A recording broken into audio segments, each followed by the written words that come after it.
Okay, so for those of you who are tuning in, we're just waiting a little bit for all the attendees to get to join our session here. So in the meantime, while we populate our chat, I'm going to do every musician's favorite pastime and share some viola jokes, because who doesn't like to rag on the violas? Let's see, some of my favorites include, how is lightning like a violist's fingers? They never strike the same place twice. What do you call three violas playing in unison? A chord. What's the difference between a viola and a car? You can tune a car. What's the difference between a viola and an onion? Nobody cries when you chop up an onion. Viola. Everybody cries when you chop up onion. Let's see. What's the difference between a violist and a bag of manure? The bag. What does a violinist do better than a violist? Please tell us. Play the viola. What's the difference between a viola and a violin? Viola burns longer.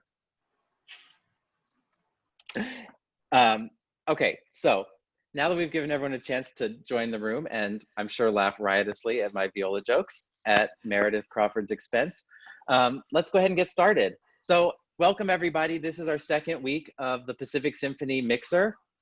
I was so excited to see a lot of you guys last week when we had pianist Orly Shaham with us for our very first one. I had a great time. I hope you did. And I hope a lot of you are returning for this week. So basically the format here is that I will be our weekly host, and every week I'll be joined by different guests who have some special relationship or role within the Pacific Symphony. And I'll just be sort of fielding your questions. I'll be sort of asking things I've always been curious about with them, and we'll be hearing some performances, some live, some pre-recorded, and hopefully facilitate a really fun discussion while we can't be in the concert hall together. So before we begin, I just wanted to say a few thank yous.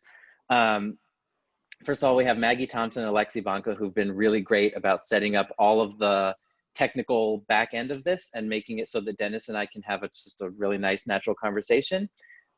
Also, we've partnered with a bunch of restaurants who are in our Symphony Rewards program who are offering discounts. So if you would like a glass of wine or a snack for this Zoom or any future Zoom, please call them and order. And if you mention the Symphony and the discount, a lot of them are offering various wine discounts, 20% off various things. So we've got Silver Trumpet and Bar right across the hall, right across the street from the hall in Costa Mesa. We have the Hendrix Restaurant and Bar in Laguna Niguel, Toast Kitchen and Bakery in Costa Mesa, Provenance in Newport Beach, Haven Craft Kitchen and Bar in Orange, Descanso Restaurant in Costa Mesa, and Adia in Irvine. So definitely, if you get a chance, show them some love, and I think they're all delicious, so you can't go wrong. So I am so excited this week because we have as our very second guest, our relatively new concertmaster, Dennis Kim. Dennis was, correct me, Dennis, he was born in Korea but raised in Toronto. He attended the very prestigious Curtis Institute of Music in Philadelphia and Yale University. And the list of places where he's been a concertmaster is seriously impressive and intimidating. Hong Kong Philharmonic, Seoul Philharmonic, Tampere Philharmonic, Buffalo Philharmonic, and now the Pacific Symphony. And he's been a guest concertmaster, guest soloist, guest chamber artist in just an infinite number of places. So before we get going, actually chatting with Dennis, I wanted to just give you guys a little taste of his playing. So I think we have a video of him playing some Strauss. I believe it's with the Seoul Philharmonic. This is the KBS Symphony. KBS Symphony. Thanks, Dennis.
That was gorgeous. I love it. So here we have Dennis Kim, Concertmaster of the Pacific Symphony. Hi, Dennis. Hi, Ben. It's a great honor to be here with you today.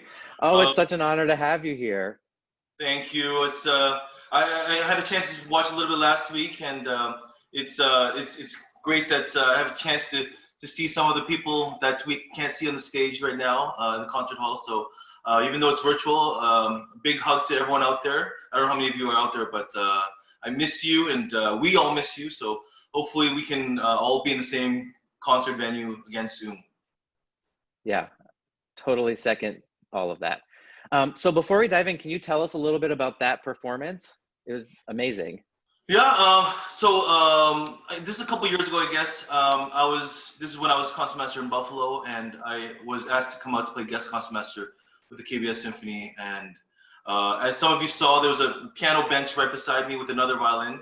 And for those of you who know, and might be a trivia question, what piece does the concertmaster need two violins for? Ben? Oh, very sad. See, this is the Princeton education. If you went to Yale, you would have known. I know. So Mahler fourth, sorry, excuse me. Mahler fourth is it has a part where the violin is tuned up, so you don't have time to go back and forth. So the concertmaster has to bring two violins on stage. So I had a chance to play four last songs, Mahler 4, and then we had this this gorgeous encore, and it was nerve-wracking because it was really we had no rehearsal.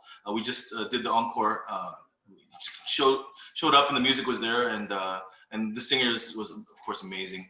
And last year, actually, she was one of the soloists for the Defiant Requiem, the Verdi Requiem project we did, and so I had a chance to see her.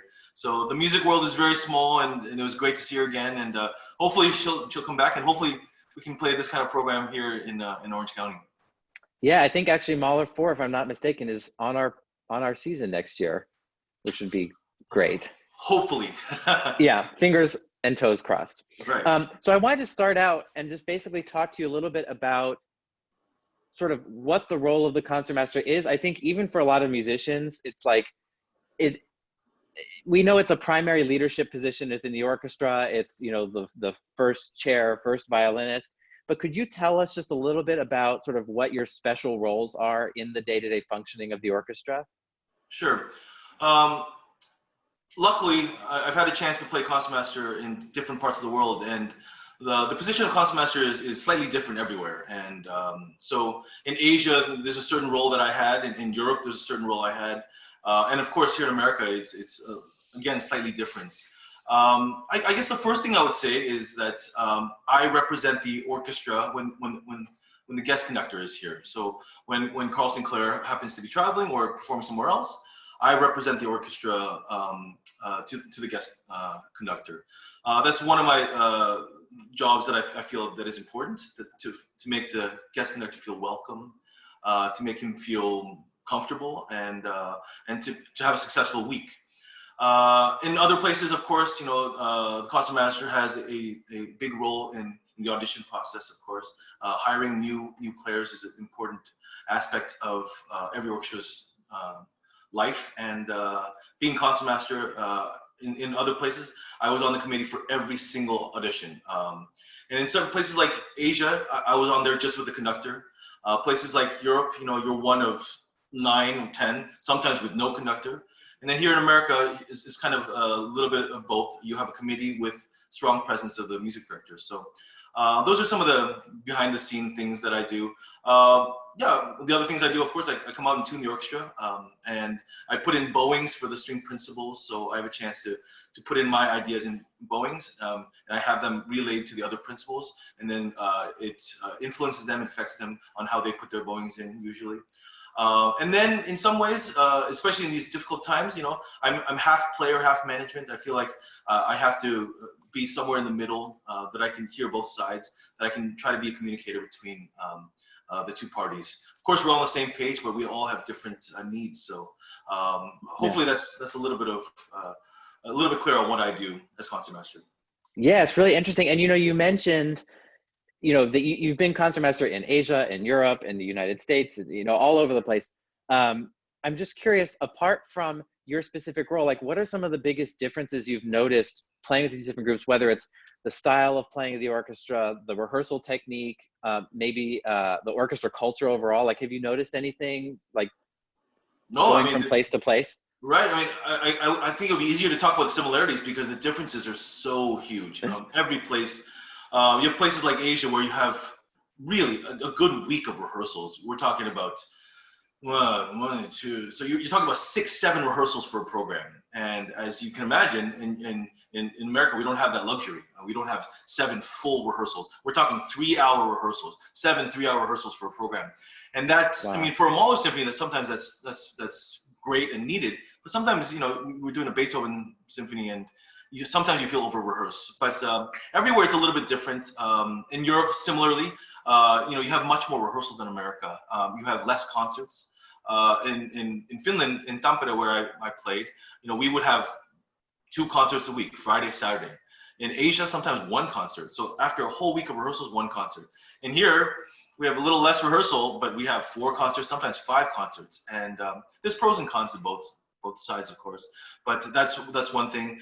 The style of playing, of course, also varies tremendously. I'm not gonna name countries in specific orchestras, but some orchestras, they come to the first rehearsal not prepared. And then the development is huge, and by the end, you have this great product. And in some orchestras, you come the first rehearsals already at a very high level. And the improvement is actually not so different between the first rehearsal and the concert. And similarly, there's good and bad to both.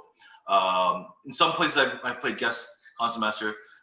I'm happy to talk about those because I wasn't actually employed there. But you come to the first rehearsal and it's like, wait, are we going to be able to play this concert on Saturday? And then on Saturday, they have a 6th year and it's incredible. It's exciting and it's everyone's playing full out. So it's every city, every country, obviously, but even inside the same country, different orchestras have different personalities. So it's really exciting, especially living in Europe, because I had a chance to be guest concertmaster in many, many different orchestras in Europe. It's a little bit different than America. A lot of orchestras don't have concertmasters, and so they have this kind of system where guest concertmasters come through. So it was exciting. It wasn't so great for my family having to be away so much, but to see different orchestras and to see how quickly they develop and how they improve and how they digest what a conductor says, I think is really interesting. Well, I'm curious also, with all these vast differences from place to place and orchestra to orchestra, you were raised and grew up and studied in North America. Like, is it difficult for you to sort of manage all of those differences when you go from place to place? And like when you're coming in as concertmaster, for example, like how tricky is it to go from one style of orchestra to another and try to manage that? No, absolutely. That's exactly the question that I'm asked all the time. But I took this view towards it. When I go as a guest concertmaster, they're wanting me to come and bring what I have and bring my personality and bring the way I play instead of trying to adjust to them. Because I think if that was the case, they wouldn't have me come in. So even actually, when I was in Tampere, I would sometimes play guest concertmaster in Helsinki, which is just 2 hours away. But the whole feel of the rehearsal and feel of concerts was totally different. And I remember one of the members, someone I knew, came to me and was like, this is a little bit different here. I mean, I think you're a little bit too active and everything's a little bit more, laid back here. I was like, yeah, if they wanted me to do that, I don't think they would have hired me to come in for the week. So I'm going to just do what I do and hopefully that'll rub off. And if this is not what you want, you won't call me in the future. But I'm not going to change the way I play because of the environment I'm in. I think that people invite me to come to kind of show and do what I do, and hopefully it'll be a good combination for that week. Yeah, that's really interesting. So we have a few questions from our audience, and just as a reminder for everybody who's watching, if you have questions while we're talking that you want answered now or at the end, there's the chat function at the top, and there's also a Q&A button. So please feel free to submit those, and as many as we can get to, we will try to get to, and we're going to save some time at the end for that. But some that sort of apply to what we've been talking about. William Beck wants to know, what are the differences between conductor styles in Asia, Europe, and America? Well, this day and age, there's nothing different because conductors conduct everywhere. I've met same conductors in Europe in Asia, and in Europe, and in the US. So there's no such thing as someone who just works in Asia or someone who just works in the Europe and the US. So I think it's totally international now. Like I said, the way they conduct is not different, but the amount of rehearsal time is different. The amount of concerts is different. So those are the differences that I would say. But I think right now, I mean, Carl could conduct here. He did conduct in Germany. I mean, and I'm sure he could conduct in Asia any different week. And if you're a good conductor, I think that can be said for everyone. And that's including musicians. I think Ben could get up tomorrow and play principal in Europe, anywhere, and then he could play principal in Asia. I think that the way we're taught, the way we're trained, and the experience that we have, I think can be used anywhere in the world. Yeah, it's really, I think it's true. And I think it's also, it sort of speaks to that idea of music as this universal language. And it's like playing beautifully and hearing beautiful music is sort of the same wherever you go, even if there are slight different stylistic things. And then John Forsythe would like to know, what are the qualities of the Pacific Symphony in particular that makes the orchestra distinctive? And did you have any pleasant surprises when you came here? Yeah, I mean, for me, it's amazing that my colleagues, sometimes we have 3 different services in a day, and we can have Handel Messiah, a kids concert, and then a Mahler symphony in the evening. And this kind of flexibility and range, it was amazing. And as string players, it's not maybe the most challenging thing, but for a trumpet player, for a clarinetist to go through all these different styles, I mean, that was amazing. Yeah.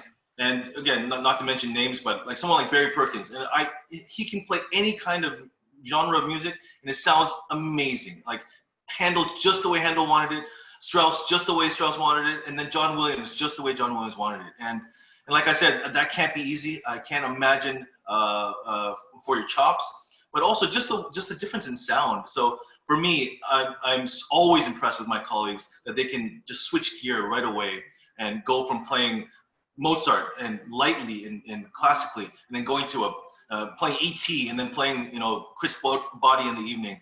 This kind of stuff is amazing, and stuff that I actually wasn't used to, of course, in Europe and in Asia.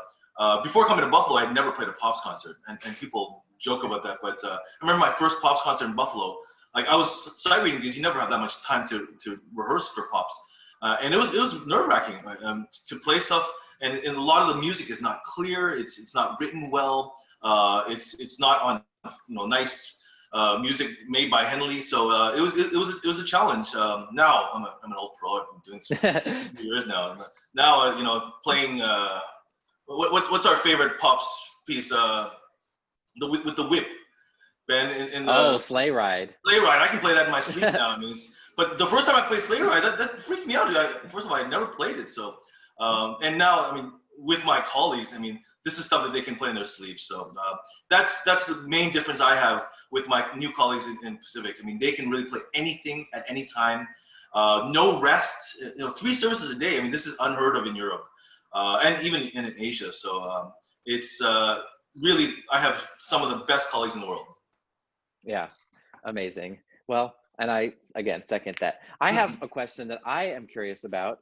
And since I'm the host, I'm going to ask my own question. How is, you were talking about auditions and sitting in audition panels, and I'm just curious if you could share with us how an audition for the concertmaster role specifically differs from maybe a section string position or even other principal auditions that might happen in the orchestra.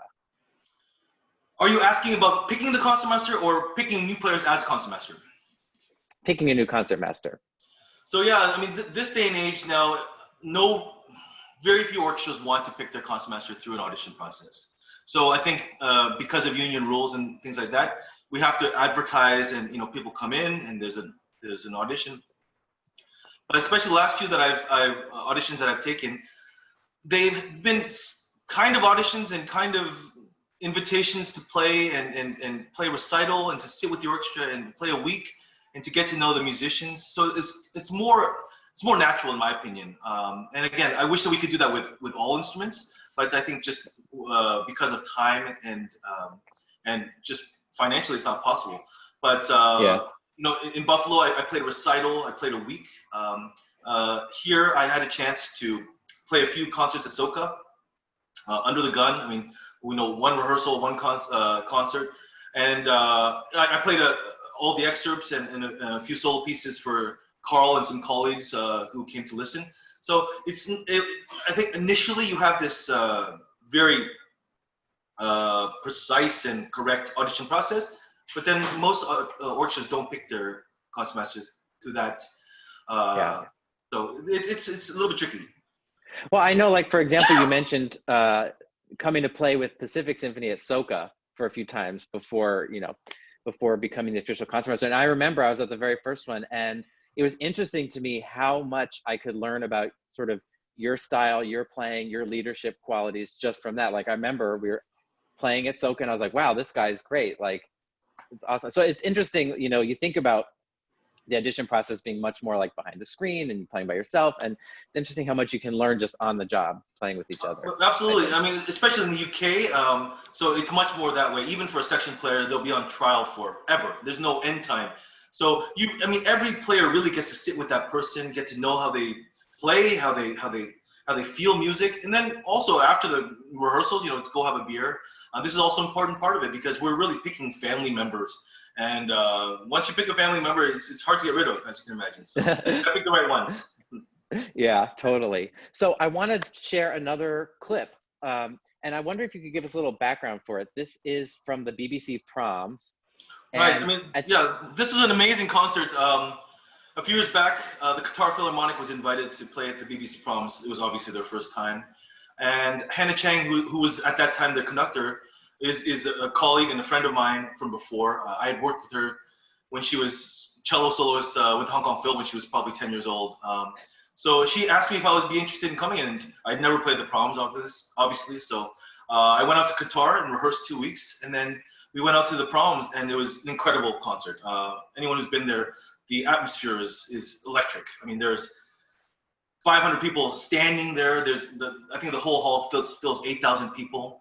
And because it was the Qatar Philharmonic and people were excited and interested to see this new orchestra from a far off land, it was totally packed, not one seat available. Wow.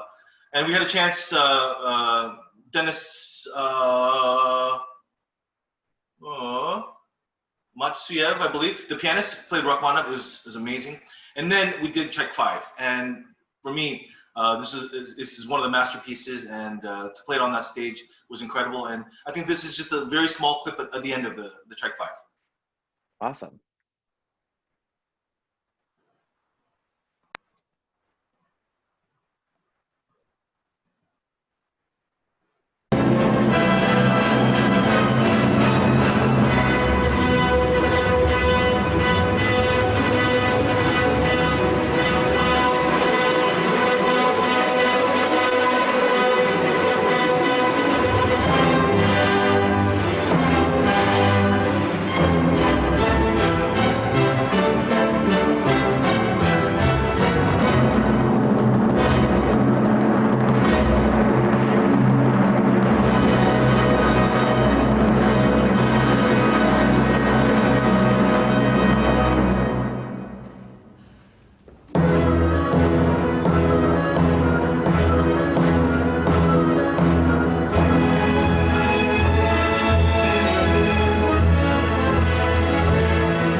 Wow. I remember reading about that performance back when it happened, and it's crazy to me that now here you are and you were there playing it. It's amazing.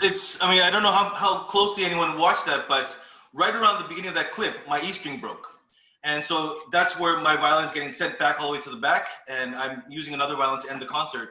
And again, not that anyone's paying attention that closely, but there's one section where there's a girl who's got my violin, and she's just sitting there like this because she doesn't have E string. She can't play it.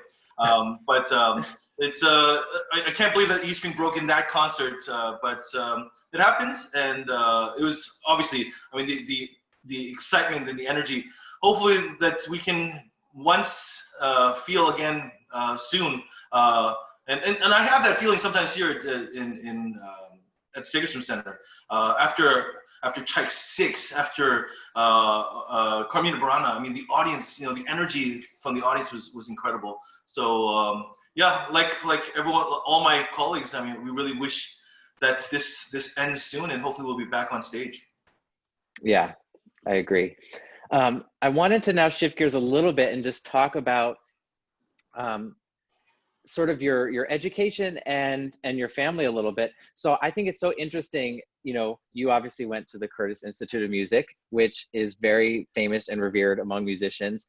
But I wonder if you could tell us, it's also very different from sort of the normal college experience. And so I wonder if you could share with us a little bit, like, first of all, like, how old were you when you enrolled at Curtis? Right. I mean, Curtis is now a little bit different, but when I went to Curtis, there were no dorms.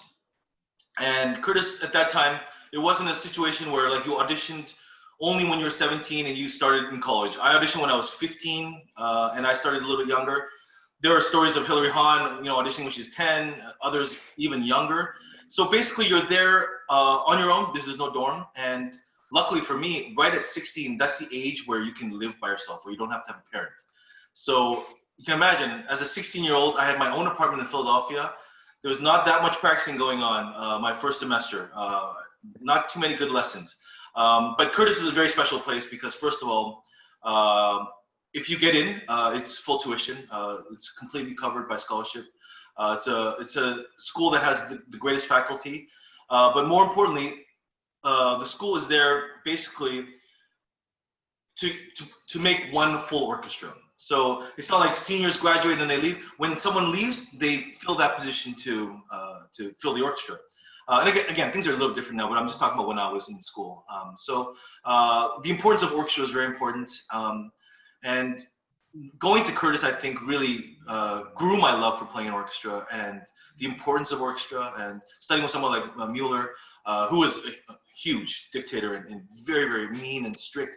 But it was always for a good reason. And some of the concerts that I played at Curtis were concerts that I still think are the best concerts I've ever been a part of. We had a chance to play in Carnegie Hall with the greatest conductors.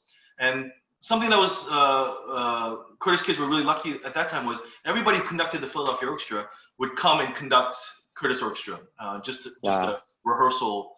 And it was amazing, to work with Savalish, to work with Muti, to work with Dutoit, Yannick Nazet, everyone and their mother came and conducted, and to spend, Simon Rattle, to spend 3 hours with them on a Saturday. And it was, as a 16, 17-year-old kid from Toronto, it was incredible. And so for me, it was a place that I learned a lot, and it helped me develop into the musician and the orchestra musician that I am today. Yeah, it just seems like a very special place. Certainly. Very cool. And now you have your own daughters who are both playing music. Your wife is a cellist. You have a daughter who plays bassoon, daughter who plays flute. I'm wondering, like, how important was it for you, like when you started having a family, how important was it for you to have music be an important part of your daughter's lives? And, how did you go about introducing them to it? Yeah, for me, both my daughters were born in Korea, but we moved to Finland when they were very young. So in Finland, learning music and the conservatory there, it was amazing. It was not only very affordable, but the importance of music in that culture was amazing. So they both started out on piano, but once Heather got into the conservatory on piano, Ariana, my younger one, went there, and we said, you can't play piano, anything else. And so she tried all the instruments, and as a 4 or 5-year-old, the bassoon teacher actually chose her and said, "You're gonna play bassoon." And the conservatory lent her bassoon, and lessons. I think for the whole semester was 150 euros. Is incredible. And so it just became part of their lives. You do schoolwork, you go and play, and then you practice bassoon a little bit, practice piano a little bit. And so we didn't really push it. Of course, they've been around music their whole lives. My wife and I both practice. We always teach, so they hear music all day long. So it wasn't a new thing for them to. Music wasn't a new thing, but I think especially now they realize the importance of it, and the fact that they're improving, and then they have great teachers, and the environment here also in Orange County is really, really strong for music, and there's so many honors orchestras and this and that, and the school orchestra is at a very high level. The Pacific Symphony Youth Orchestra and the Winds Ensemble is at world-class level. So it wasn't important for us, but I think it just was natural for them to learn music, and how they chose flute and bassoon is kind of their choice. And so we didn't want to push anything, and even now we don't push them into life in music. But if they decide that's what they want to do, I think we'd be happy, and it would be a blessing. Yeah. And John Forsythe is curious in the question box about how the music education compares in a place like Korea and in Finland. John, are you the only one there? How come you're the only one asking questions? Oh, we've got others. I'm saving. Is it just the three of us? Ben, you, me, and John?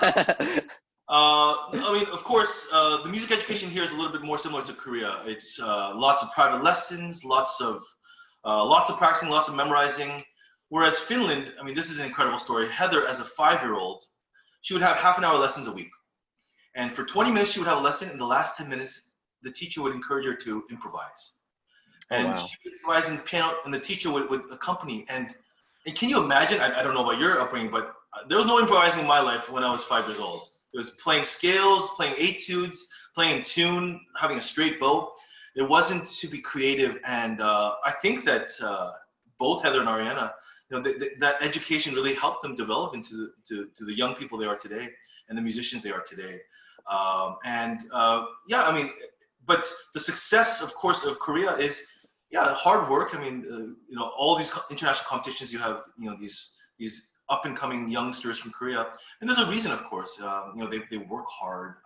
They take lots of lessons, and they're exposed to music from a young age. There's 10 orchestras in Seoul. I mean, stuff like that. So wow.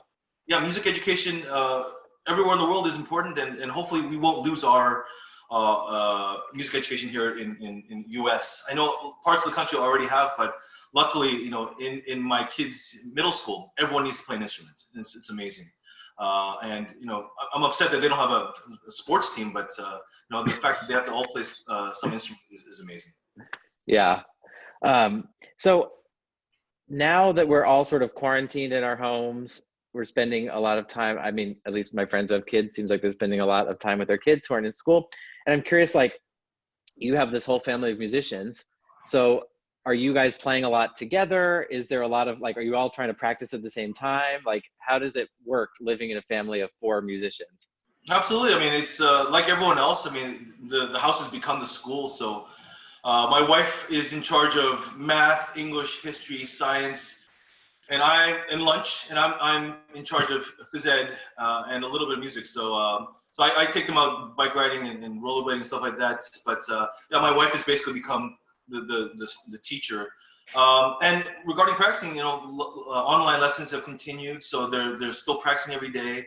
They still have lessons every week, and so yeah, I mean, we try to find time to practice.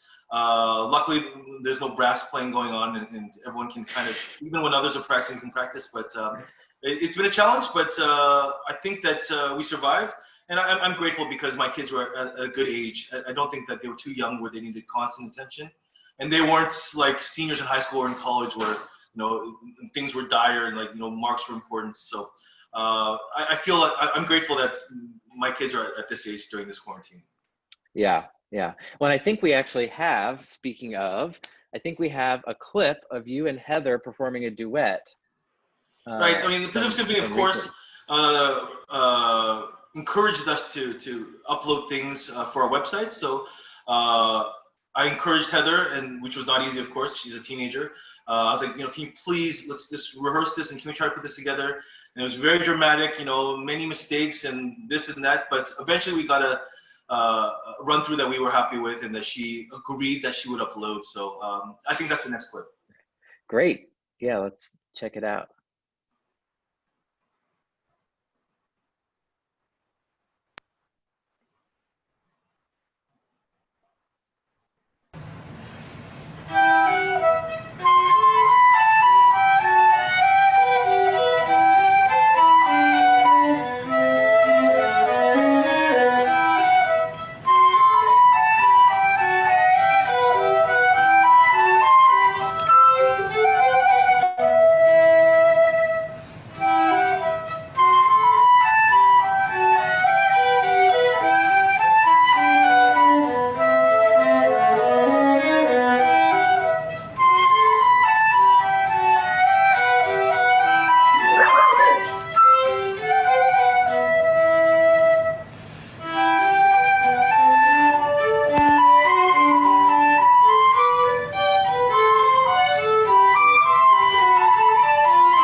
Amazing. Really beautiful. And in my expert opinion, Heather sounds like a wonderful flutist. Gorgeous. I just think she has such a beautiful sound. Okay, so I want to just talk a little bit with you about maybe well, let me just jump into it. So I know you're a big sports fan, and I remember that one of my very first memories of you coming into rehearsal was wearing a hockey jersey. And What do you mean? In a work-related thing? Yeah, no, it was great. But I was like, oh, wow. Are you sure it wasn't for the Halloween concert? I don't think so. But anyway, I'm just curious, first, if you can tell us a little bit about your enthusiasm for sports. And then, if I'm wondering if you have noticed any differences or similarities and connections between the world of sports and, like a team preparing and, preparing for an audition or even a performance as an orchestra musician. Absolutely. I mean, growing up in Toronto, I grew up a Toronto Maple Leafs fan and Blue Jays fan and now a Raptors fan. So all things Toronto. But yeah, from a young age, I played all sports and I watched all sports and I was obsessed. And if I was taller and if I had money to buy skates, I'm sure I would have been in the NHL today. But so my whole life, it was kind of parallel, between music and sports. Even the year before I auditioned for Curtis, I was playing high school football, and I remember my parents saying, like, "Are you serious about music? I mean, how can you be playing football when you have an audition coming up in 3 months?" But I always thought that having a balanced life and not just being that musician and practicing 14 hours a day, I think that would eventually make me a better musician. But as sadly as we all know, that Kobe Bryant tragically passed away, but someone like him, his work ethic, I think, is a work ethic that all musicians strive to have. This kind of killer instinct, in his words, Mamba instinct. I mean, because you have 45 seconds to play Don Juan perfectly, and you have to, because there's enough people in the world right now that can, so you have to be in that group. And that's just the minimum. And once you have it perfect, then there's other things to think about. But this kind of work ethic and strive for perfection, I think, is similar in sports and in music. And I think there's so many connections between sports and music. When you don't improve, if you don't keep on getting better, you're getting worse. That idea, I think, also applies to musicians. I think we try to stay the same and not try to improve. There's no way of staying the same. You'll always have this kind of decline. So like all sports stars and teams, I think just always trying to improve. I think that's Carl's mentality also, always trying to get better. I mean, I can imagine when this orchestra first started 40 years ago, the level it was. But hopefully today is better than it was last year, and then next year will hopefully be much better than this year. And I think that should be the goal of all musicians, not only the musicians, but everyone in the staff, everyone on board for the Pacific Symphony. I think our goal is to continuously improve, to keep on getting better, because without that, it's going to go the other way. Yeah, it's great points.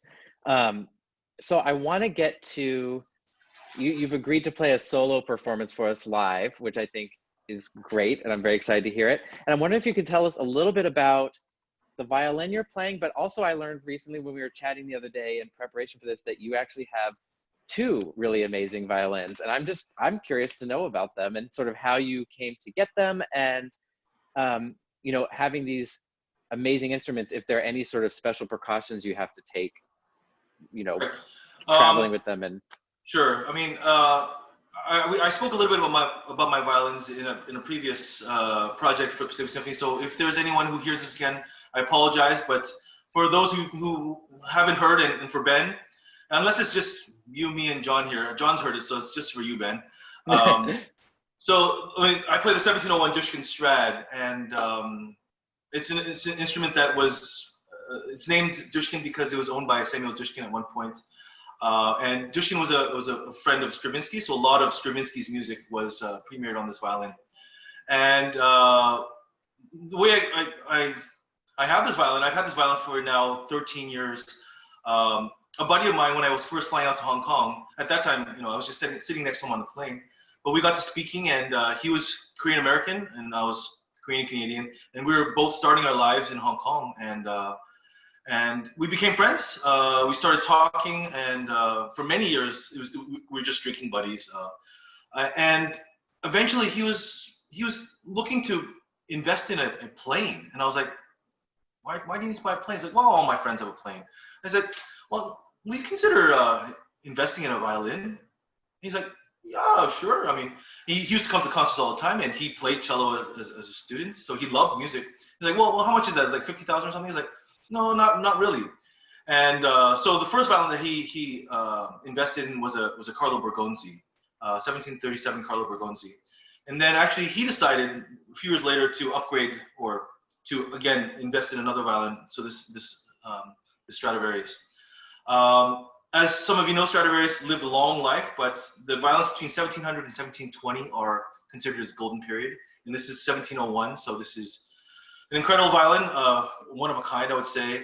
And it's an honor and a privilege to play it every day.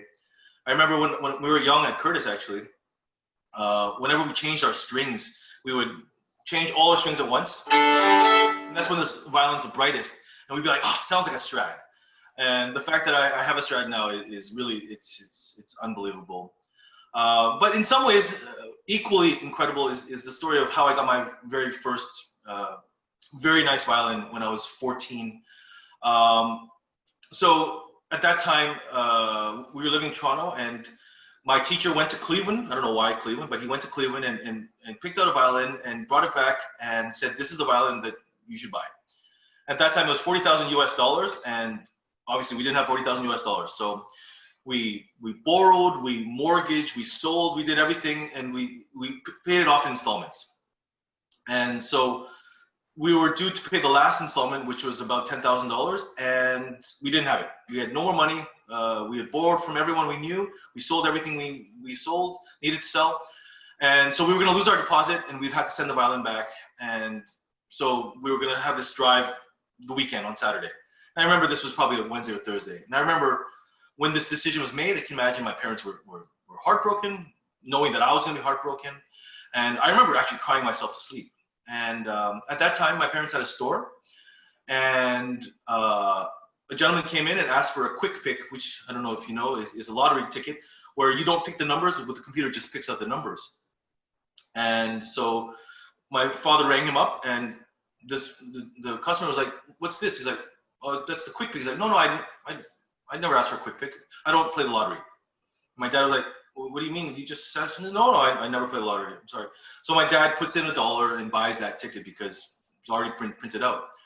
And that ticket hit 5 out of the 6 numbers, and it was $12,000 ticket. And it was just enough to buy this violin. It's an incredible story. And of course, my dad being my dad, he was like, if it was 6 numbers, it would have been 7 million, and we would have we could have retired, and then you could have bought a Strat. But no, it's an amazing story, and to be honest, it's at that time, people around me were like, oh, this was meant to be, and this should encourage you to pursue music professionally, and this must be a sign from God. And yeah, in many ways, of course, it is. The little piece I wanted to play, again, I apologize because I'm not in the studio, I'm not at Segerstrom, I'm just in my room, and with actually this time with even no mic. So I'd like to play just a few clips of Scheherazade because we were supposed to play it this summer and in the fairgrounds, and I was looking forward to it. I had a chance to play it with Carl on stage at Segerstrom, and this is a piece that I love to play, first of all, and it's a piece I've had a chance to play in different parts of the world. And so just a few clips of Scheherazade. Hopefully the sound isn't horrible, and hopefully you enjoy it.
Thank you. It's so weird to have no feedback. I just have Ben clapping, and I can imagine John clapping somewhere. Everybody's clapping at home. Yay, But, you get the job. Thank you. It's again, I was hoping that it wasn't going to be too hot outdoors, that I could have a chance to play this and reach as many people. I love playing there because you get to reach people that would not usually come to the concert hall, and you always see kids. And I remember, I can imagine if you're a 5-year-old kid hearing this Scheherazade theme for the first time, hopefully that'll be something that stays with you. And so for me, hopefully we'll have a chance to do it again, and hopefully the whole orchestra will have a chance to perform for all of you again live. Yeah, totally. So we have about 10 minutes left. I want to do some rapid fire questions because we have a lot of questions for you. Okay, here we go. Okay, so first off, what piece has the Pacific Symphony not played yet that you would like to have programmed? Not played ever, or not played during my tenure? Let's say during your tenure. Yeah, during my tenure. I've only been here 2 years, so there's a million pieces that I would love to play. But to be honest, for the last 2 years, actually, I've been dying to play Mahler 8. When I first got this job, I remember telling my colleagues in Buffalo, I was like, I'll finally have a chance to play Mahler 8, and that'll be the last of my symphonies, because I've played 1, 2, 3, 4, 5, 7, and 9. And I was like, to have a chance to play this, because not everyone gets a chance to play this. And then it got canceled last year, and then because of this, got canceled this year. So that's one piece I would love to play with Carl. I know it's a very important piece for Carl, and it's a piece that he loves. I know that he's been studying it, but these kind of masterpieces to play with someone like Carl is the reason that we do what we do, Ben and I, to be on stage with someone who knows the score so well, who has such a clear idea of what he wants, and in this masterpiece like Mahler 8, that's something that I would love to do very soon. Yeah, hopefully we'll be able to reschedule that, and that'd be really special. Okay, next rapid fire question. Is there one violinist you consider your inspiration to become a virtuoso violinist? Well, that's similar to like what's your favorite piece, but growing up, I studied with a gentleman named Victor Danchenko, who taught me how to play violin. So from the age of 7, he was my teacher, and his teacher was David Oistrakh. So growing up, I listened to a lot of David Oistrakh recordings. His big, thick, fat sound is something that I'm used to. But that being said, I'm not one of those people who are like, oh, all the great artists are in the past. The violinists that are playing today are the best in the world. I mean, there are violinists who are playing right now that I bet if Heifetz was alive, I bet if Chrysler was alive, if Oistrakh, they'd be like, these people are amazing. And some of them who've played with us, of course, people like Clara Jumi Kang, people like Paul Huang, people like James Ennis, who was supposed to come. I mean, of course, I'm Canadian, he's Canadian, so I'm gonna have a special place in my heart for him. But I mean, if you close your eyes, he would be one of the best violinists in the world. I mean, period. So there's not one specific, and I mean, to be honest, you learn from everyone. But growing up, David Oistrakh was someone that I really loved and admired. Yeah, amazing. Okay, what is your favorite concert hall in the world in which to play as part of a symphony orchestra, and is that different as a soloist? No, I think as a soloist or I mean, chamber music or orchestra, I think a great hall is a great hall. I think Carnegie Hall is great for a reason. I think that Carnegie Hall is not just famous because of its name. The acoustics that I remember when I was young playing there is something that I'll never forget. So if you're gonna make me pick one, I would pick one. But if you make me pick 5, I would pick the hall in Seoul. I would pick the hall in Tokyo. I would include our hall at Segerstrom. I mean, there's so many beautiful halls. Vienna. But for me, if I was to pick one, I would pick Carnegie Hall. Yeah, that's definitely a special one. Okay, what is the first performance in which you remember participating when you were a kid? Wow. So growing up, I grew up in a small town called Hamilton. So that's where I remember starting violin. And I remember playing third violin, and I remember playing in this huge orchestra full of violinists. I don't remember what we played, but I remember the teacher was there. I remember that I was a lot smaller than everyone else. But so I remember this kind of string orchestra is the first thing I remember playing. And because of Facebook and social media, I'm now back in touch with my first teacher, which is amazing. Oh, nice. Yeah, and so Facebook is many things, but in some ways it's fantastic. It's great on your birthday. It's great when you need to ask for music and you say, please send me some music, and all your friends find it. But yeah, it was a great way to find my first teacher.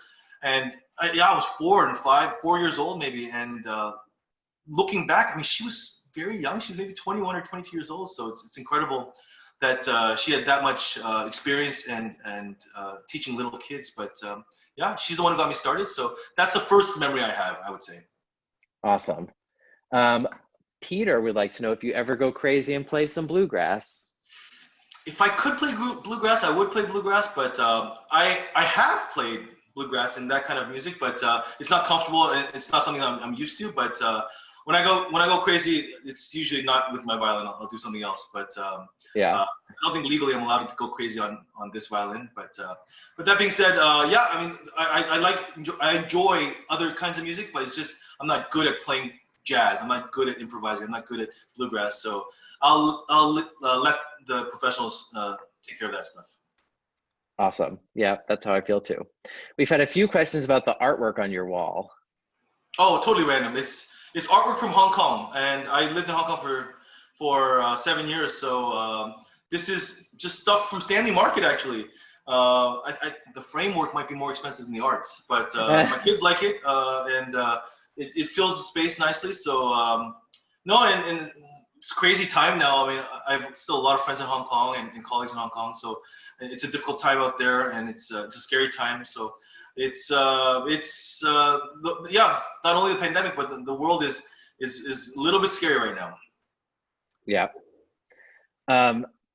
Okay, let's do two more questions. We had a question about tuning and the philosophy between the different pitch levels that different orchestras play at, particularly between Europe and America. And you having played in, you know, all these different ensembles, like, what's your take on this? And for everybody at home, it's basically that, you know, one of the standards in the US is that we would tune to something like 440 hertz per second minute, I don't know, 440. Or Pacific Symphony, for example, does 441.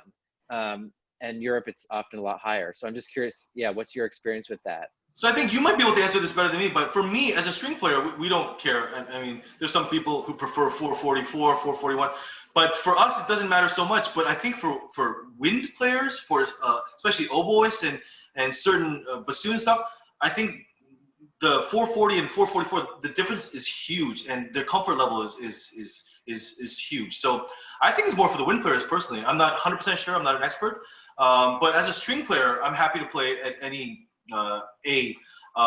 The violin sounds obviously a lot brighter at 444, 445. You know, in Germany, it's even 446. I mean, we're talking this is almost a B flat. And then in America, a lot of places play 440, so it sounds a little bit more dull. But as a string player, I think we learn to adjust and we learn to be flexible. But I think wind players are the ones that are much more sensitive to that kind of tuning. So yeah, I mean, I think in general, the way, as long as it's in tune, the whole orchestra's playing the same. I think that's the key. Yeah. Yep. And then final question. We had a number of people wanting to know, first of all, how you're liking living in Orange County so far, and then if there are, you know, any particular things that you like to do here. No, I mean, Orange County, there's a reason people love Orange County. I mean, how can you complain about the weather, and the food choices is incredible, and it's clean, it's safe. I mean, all the good things. I don't have as much space as I would like, but that being said, I mean, if you're weighing the good and the bad, there's much more good than bad. Schools are good. There's, like I said, I mean, it's weird when people are like, "Oh, I wish I could get that kind of food because we don't have that here." That's not a worry that we have. I mean, we have the best Asian food, the best Italian food, the best Indian food, the best everything. So obviously, food is very important to me. But just as a family, I think we're happy here. I think that this is the right environment, especially at my kids at this age, as they prepare for college. But we're happy, and we're blessed to be part of a great organization, and we're all itching to get back to normal. And it's so there's a little bit of frustration right now and anxiety, but other than that, we're all very happy to be here.